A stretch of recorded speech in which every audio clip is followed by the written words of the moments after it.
श्री शिवाय नमस्तुभ्यम महाराज। जैसा कि आप सभी जानते ही हैं कि महाशिवरात्रि के तुरंत बाद सूर्य ग्रहण लगने वाला है, यानी कि 17 फरवरी को साल 2026 का पहला सूर्य ग्रहण लगने जा रहा है। और जैसे ही ग्रहण का समय नजदीक आता है, लोगों के मन में कई प्रकार के प्रश्न उठने लगते हैं। हर कोई जानना चाहता है कि सूर्य ग्रहण कब लगेगा, कितनी देर तक रहेगा, इसका समय क्या होगा, सूतक काल कब से मान्य होगा। और सबसे बड़ा सवाल यह है कि क्या यह सूर्य ग्रहण भारत में दिखाई देगा या नहीं। इसी के साथ लोगों के मन में ये चिंता भी रहती है कि इस ग्रहण का प्रभाव गर्भवती महिलाओं पर पड़ेगा या नहीं और उन्हें किन सावधानियों का पालन करना चाहिए।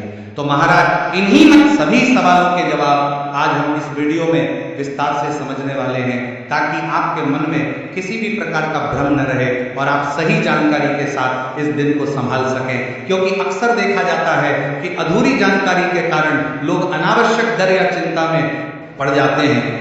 तो चलिए जानते हैं, लेकिन उससे पहले यदि आपको यह जानकारी उचित लगे तो वीडियो को लाइक करें, चैनल को सब्सक्राइब करें और कमेंट बॉक्स में ओम नमः शिवाय या हर हर महादेव जरूर लिखें। तो महाराज, साल 2026 का पहला सूर्य ग्रहण 17 फरवरी मंगलवार के दिन लगने जा रहा है। ज्योतिषीय दृष्टि से भी इस ग्रहण को महत्वपूर्ण माना जा रहा है, क्योंकि यह ग्रहण कुंभ राशि के क्षेत्र में घटित होगा। इसी कारण बहुत से लोग इस ग्रहण को लेकर अधिक सतर्क भी दिखाई दे रहे हैं। अब महाराज, सबसे जरूरी बात आती है ग्रहण के समय की, क्योंकि समय को समझने के बाद ही ये स्पष्ट होता है कि ग्रहण भारत में दिखाई देगा या नहीं। तो महाराज, भारतीय समय के अनुसार यह सूर्य ग्रहण 17 फरवरी को दोपहर लगभग 3:26 से शुरू होगा और शाम लगभग 7:57 तक चलेगा। इस प्रकार ग्रहण की कुल अवधि 4 घंटे 31 मिनट की होगी, जो किसी भी सूर्य ग्रहण के लिए एक लंबा समय माना जाता है। इस अवधि के बीच एक समय ऐसा भी आएगा जब ग्रहण अपनी चरम स्थिति में होगा, अर्थात सूर्य का सबसे अधिक भाग ढका हुआ माना जाएगा। यह समय लगभग शाम 5:40 के आसपास माना जा रहा है। इस समय को ग्रहण का मध्यकाल भी कहा जाता है और बहुत से लोग इसी समय को विशेष रूप से सावधानी रखने वाला समय मानते हैं। अब महाराज, मुख्य सवाल ये उठता है कि यह ग्रहण आखिर दिखाई कहाँ देगा। अब बहुत से लोग ये समझेंगे क्योंकि भारत के समय के अनुसार ग्रहण दिन के समय लग रहा है, इसलिए यह भारत में भी दिखाई देगा। लेकिन वास्तविक स्थिति कुछ अलग है। ग्रहण की छाया पृथ्वी के जिन क्षेत्रों पर पड़ती है, वही स्थान ग्रहण को प्रत्यक्ष रूप से देख पाते हैं, और इस बार वह क्षेत्र भारत में नहीं पड़ रहा है। ये सूर्य ग्रहण मुख्य रूप से अफ्रीका के कुछ हिस्सों, दक्षिण अफ्रीका, मॉरिशियस, अंटार्कटिका तथा दक्षिण अमेरिका और अर्जेंटीना जैसे क्षेत्रों में दिखाई देगा। इसलिए भारत में रहने वाले लोगों को यह ग्रहण सीधे दिखाई नहीं देगा। फिर भी हमने इन देशों के नाम इसलिए बताए क्योंकि वहां भी बहुत से भारतीय रहते हैं जिन्हें इस जानकारी की आवश्यकता होती है। अब यहाँ एक महत्वपूर्ण बात समझनी चाहिए। परंपरागत नियम ये कहते हैं कि जहां ग्रहण दिखाई नहीं देता, वहां सूतक काल को अनिवार्य रूप से लागू नहीं माना जाता है। इस दृष्टि से भारत में सूतक काल को लेकर अधिक चिंता करने की आवश्यकता नहीं है। लेकिन कई लोग यह भी मानते हैं कि ग्रहण भले कहीं भी दिखाई दे, उसका समय तो पूरे पृथ्वी पर एक ही रहता है और उसी समय सूर्य का प्रभाव भी उपस्थित रहता है। इसी कारण बहुत से लोग ये सोचते हैं कि भले ग्रहण भारत में दिखाई न दे, फिर भी ग्रहण के समय कुछ सावधानियां रख लेना अच्छा होता है, ताकि मन में किसी प्रकार का भय या शंका न रहे। विशेष रूप से घर में यदि गर्भवती महिला हो तो परिवार के लोग और भी सतर्क हो जाते हैं। अब महाराज, आगे समझते हैं कि ग्रहण के समय सामान्य रूप से किन बातों का ध्यान रखा जाता है और क्यों लोग इस समय को सावधानी का समय मानते हैं। जब भी सूर्य ग्रहण या चंद्र ग्रहण का समय आता है, तब हमारे शास्त्रों और परंपराओं में कुछ नियमों का पालन करने की सलाह दी जाती है। इन नियमों का मुख्य उद्देश्य मन को संयमित रखना और सकारात्मक ऊर्जा की ओर ध्यान केंद्रित करना माना जाता है। ग्रहण के समय सबसे पहले यह कहा जाता है कि इस दौरान मंदिरों में या घर के पूजा स्थल पर रखी हुई भगवान की प्रतिमाओं को स्पर्श करने से बचना चाहिए। बहुत से लोग इस समय पूजा पाठ को भी स्थगित रखते हैं और ग्रहण समाप्त होने के बाद पुनः भगवान का स्नान और पूजन करते हैं। इसका कारण यह बताया जाता है कि ग्रहण का समय शांति और जप ध्यान के लिए उपयुक्त माना गया है।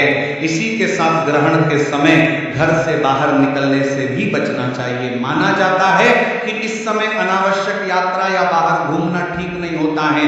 कई लोग तो ये भी प्रयास करते हैं कि ग्रहण के समय सीधी सूर्य की रोशनी में जाने से बचें और घर के भीतर ही रहें। इसी के साथ महाराज ग्रहण के दौरान अधिक से अधिक भगवान के मंत्रों का जाप करना, भगवान का नाम स्मरण करना या गुरु मंत्र का जप करना शुभ माना जाता है, क्योंकि जब व्यक्ति का मन ईश्वर के नाम में लगा रहता है तो भय, चिंता और नकारात्मक विचार स्वतः ही दूर होने लगते हैं।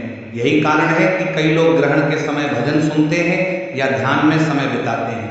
इसके अतिरिक्त ग्रहण के समय शुभ और मांगलिक कार्यों को टालने की भी परंपरा रही है, जैसे विवाह, नया काम शुरू करना, गृह प्रवेश या अन्य शुभ कार्य ग्रहण काल में नहीं किए जाते हैं।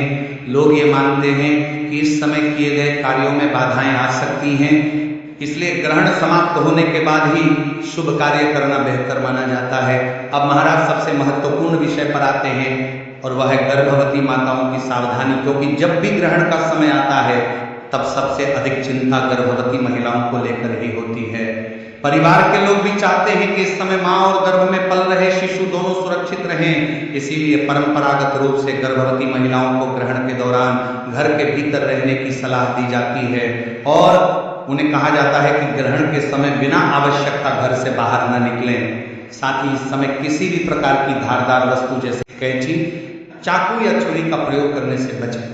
इसी के साथ महाराज ग्रहण के समय बाल या नाखून नहीं काटने चाहिए और सिलाई कढ़ाई जैसे कामों से भी दूरी रखनी चाहिए। इसके अलावा ग्रहण के दौरान भोजन बनाने और खाने से भी बचने की परंपरा रही है। बहुत से लोग ग्रहण से पहले ही भोजन कर लेते हैं और ग्रहण समाप्त होने के बाद स्नान करके ही पुनः भोजन करते हैं।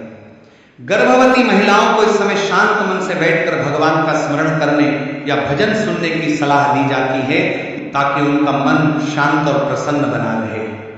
अब महाराज हम सूतक काल को लेकर जो सबसे अधिक प्रश्न लोगों के मन में उठते हैं उन्हें समझते हैं।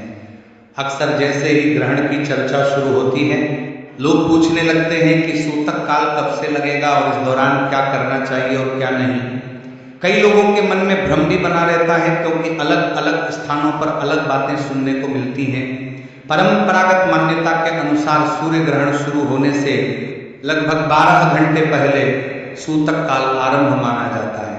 इस दौरान कई लोग भोजन बनाने से बचते हैं, मंदिरों के द्वार बंद कर दिए जाते हैं और पूजा पाठ को भी रोक दिया जाता है, परंतु यह नियम मुख्य रूप से उसी स्थान पर लागू होता है जहां ग्रहण प्रत्यक्ष रूप से दिखाई देता है।